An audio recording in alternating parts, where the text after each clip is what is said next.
Alrighty, so today we are going to be looking at the 3 new upcoming EZAs that are going to be included in this kind of pseudo global Tanabata celebration that's basically just part of the anniversary at this point. This is like a rare instance where basically it's like part 4 of the anniversary, we basically can call it, right?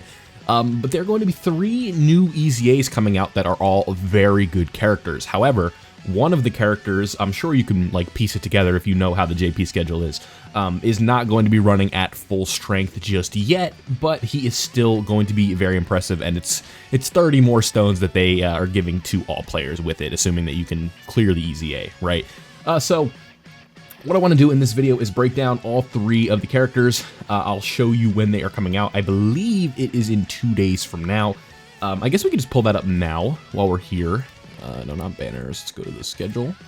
It is going to be, yeah, basically 2 days, right? One day, 23. That's 2 days. So, it's going to be a little bit. August 8th, you guys can see here on the screen. Might be, depending on where you're at, it could be August 7th if you're on the west coast of the US and stuff like that. But let's go ahead and get into it, right? The 3 new EZAs that are coming, you guys can see, are 17 and Universe 7, 17 and Golden Fieza, as well as Full Power Jiren. Now, I'm going to be breaking these down.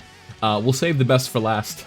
If you guys know these kits already, then you know which one the best of these 3 is, but let's go ahead and get into it. So, the first EZA that we have to look at is 17 with Team Universe 7. Now, we talked about this recently. The kind of big thing to me about this character is the fact that they are very, very restricted to the Universe 7 team, and that's fine, right? Like, this is going to be a character that looks super impressive on that team. But like I said, like restrictiveness or like being restricted is never like a good feeling for team building in this game, right? Like it's never like, I'm never like, yes, I have to run this character on Universe 7, right? Like obviously it works, but it can be a bit annoying like when it does have access to different teams. But this is one of those cases where this is a unit that was designed just to be on one team, right? Like, thankfully, this is like the one case where you don't have another team to run him on, right? So it's like you're not bringing this guy anywhere else. So it's like you don't really have to like hinder your team building process to include this guy, because on Universe 7 this is an auto include. Like if we pull up this category here, Universe 7, like there's not 6 better units on this team right now. Like if we go here, you guys can see like mainstays on this team: must run, must run, must run, must run, must run, must run. Then you kind of have a little bit of space, right? I guess I would say must, not a must run, but very close to it. And this character you can also, so like that 6th spot is a toss up between 17 and 18, and then go Evoket, right? Like otherwise you have 6 mainstays on the team, and if you're missing a character, then you can just slot one of those guys in, right? And I think that is like not a problem. Like this is literally like the 2nd best team in the game, like unironically, right? Especially with Jiren not being out on global yet. Like this is literally like the 2nd best team in the game. I'm not even kidding. It's that good. So keep that in mind with this character, but let's look at what they are doing with that restrictiveness. I know that was a bit of a long tangent about it, but what is this character getting? The super attacks. They are giving allies attack and defense by 30%, and then we are getting crit chance for 2 turns for the whole rotation. I believe that's one. That's how that has to be, right? Okay, no, it's these 3 effects are just for 2 turns, excuse me. So they raise allies attack and defense by 30%, and then a chance of performing a critical hit by 7% for 2 turns. You can see here is going to be the effect, and they do not get their own defensive increase here, but they do get a attack raise on their 12 key, so they get it by 100%, so that's a massive raise, and then a 30% attack and defense raise to the ally. So you're going to be getting a ton of support after these guys do supers. But the problem with that kind of being, like, the beauty of this actually is, like, if you float this character, that means the characters on the next turn are going to get that. So let's just say your rotation on this specific setup, like in an event, right? You have Evo Blue in slot 1, 17 of Frieza in slot 2, and then you have this character in slot 3, and then your other rotation is like the double UI setup, right? With that double UI setup, they are going to be getting access to the support because of this being for 2 turns. So that is massive, right? It's very helpful.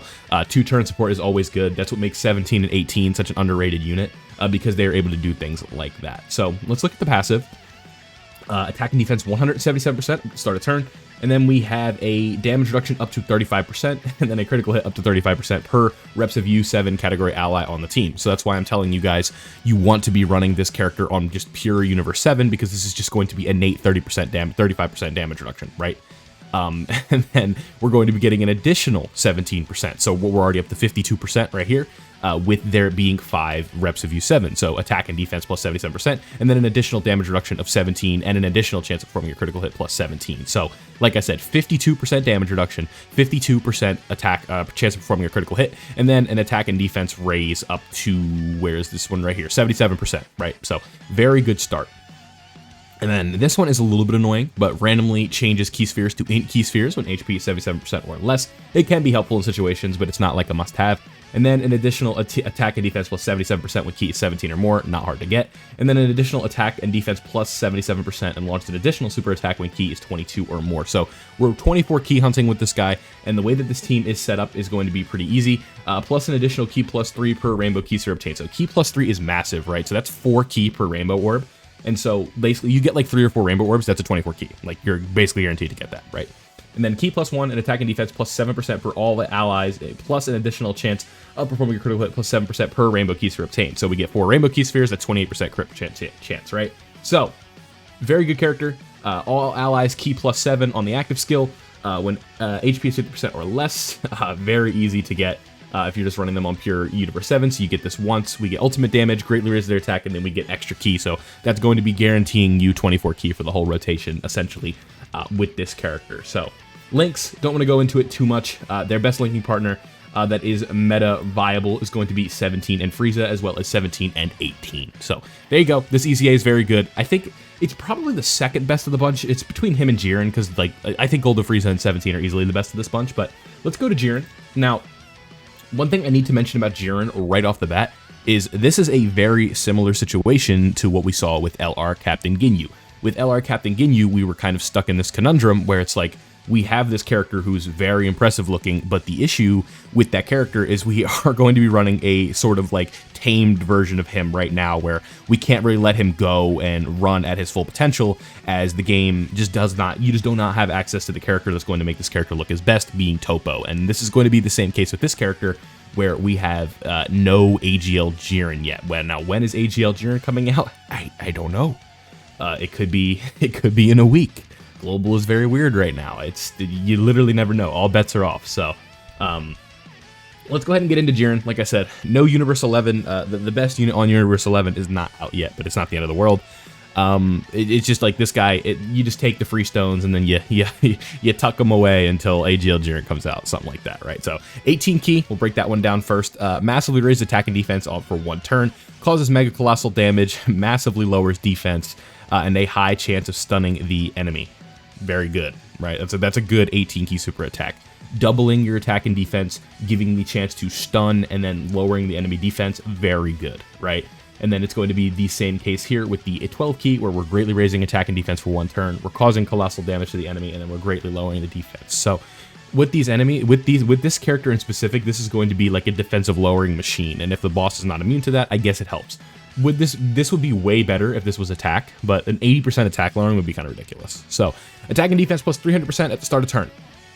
Reduces damage received by 30% for 1 turn from the character's entry turn. So when this character pops up, we have 30% damage reduction. Plus an additional attack and defense plus 100% and guards all attack if HP is 40% or more.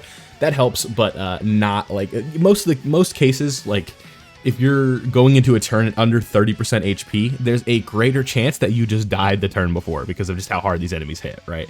Plus an additional attack and defense plus 100% and guard. I already read that. If HP is 80% or less at the start of the turn, starting from the 5th turn from the character's entry turn, that's a lot of turn, or if HP is 40% or less at the start of turn, we get plus an additional attack and defense plus 200% starting from that turn. That's kind of a mouthful, but essentially, like, it's you just get, like, when you're at low HP, like, from the 5th turn on, it's 80%, and then, at like, if you're at any point in the fight under 40% HP, you're going to be getting an attack and defense plus 200%, so that's 500% attack and defense at the start of a turn, right? I think that's how that one would work. And then we have key plus 3 with each attack received up to 11, so after the 4th hit, you will be done, because you'll be, you know, at that point, you'll be it's basically 12, right? Because it's like 4 per hit essentially. So what is that? Like 3 point, like something like 3. I can't do math. Math is hard. Whatever. It's basically 4 key per hit essentially. Launches an additional super attack starting from the turn in which the character receives the 3rd attack, which is nice. Like 3 hits is nowhere near as bad as like 7 or 8. After like the 2nd turn, you'll basically have that. So that's good. Attacks effective against all types, innately, just passively. That's very good. Performs a critical hit when the target enemy is in attack down status or defense down status or stunned, which this character is doing everything except for the attack lowering, but there are other characters that can fulfill this role. And then disables the enemy's attack action once hit when the turn is key or 24. So he has an action break on 24 key, a very powerful effect, especially if you have like a scouter and you know there's a super and it's the only attack, you could put Jiren in that spot and get rid of the super. So his active skill, the big thing that we need to see, stuns all enemies attack for 1 turn, and then we also are going to be lowering their attack and defense. So that is very good because this is going to help us get the guaranteed crit, and we're going to be stunning the character and stunning the enemy, and then after that, we're going to be getting, all we have to do is get 5 hits. That's not too bad, right? Like, it's when you get to like the 7 or the 8 number, that's when it's tricky. But 5 is not like a walk in the park either, but it is much easier to get. So Jiren, this is a very good EZA. Let's move on to the last one, and in my opinion, the best of this bunch.